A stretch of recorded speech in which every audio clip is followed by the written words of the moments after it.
કેટલા કાપ્યા અત્યાર સુધી તમે ઝાડ? શું આ પહેલું છે? ઝાડ તો અમે કઈ કાપા અમાર ઝાડ કાપવાનો અમે તો આરસીસી રોડ વાળા છીએ. તો ઝાડ તો કાપ્યું, આ તોડી તો ખરા મારા સામે. એ તો કાઢવું પડે જ મારા સાહેબ. હા? તો કાઢવું પડે. પણ એવું ના હોય, આ તો બધાને મન તો બધું આખી દુનિયા નડે છે. એવું નહીં કેતો. હા. આની મશીન આની પર થોડી સડી જાય. સડે? કોના ઉપર?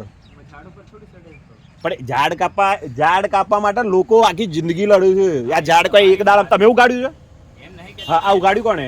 આ ઉગાડ્યું છે કોણે? ઉગાડી તે ને તે એવું ના હોય ને, એવું ના હોય. આ બધા પર્યાવરણના ને બધા હા એ આ જીએમસી ની કામગીરી છે. આપણે જીએમસી એ એવી ઓર્ડર આપ્યો, અહીંયા 2 ઝાડ કાપી નાખ્યા. આ એક ઝાડ ઉગાડવા માટે વર્ષો સુધી લોકો રાહ જોઈ રહ્યા હોય છે. 10-15 વર્ષ જાય અને આ કચરો અહીંયા વર્ષોથી પડ્યો છે, એ કોઈને સાફ નહીં કરાવો. ઝાડ કાપી દેવા છે ભમાભમ. પક્ષીઓનું શું, ખિસકોલીઓનું શું, લોકોનું શું. અને ગમે તે અમને પૂછ્યું કે કોણે ઓર્ડર આપ્યો, તો કે ભાઈ અમે ઓર્ડર નહીં આપ્યો, અને આ કે મારે મશીન ઉતારવું હોય તો મારે ઝાડ કાપવું પડે. એટલે આ તો બધું લોકો તો ભગવાન ભરોસે અહીંયા બધા બેસ્યા છે. ઝાડ કાપી નાખે ને ગમે તે કાપી નાખે ને કચરો તો જોવો તમે અંદર કેટલું પ્રદૂષિત પાણી છે.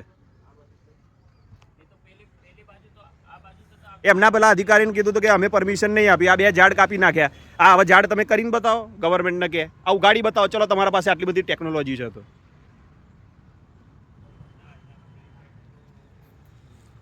વાંધો નહીં, આ વિડીયો જેટલો બને એટલો શેર કરો. એક પણ ઝાડ કપાય ને એના પહેલાં 1000 પરમિશન લેવી પડે એવું કરો. ચલ.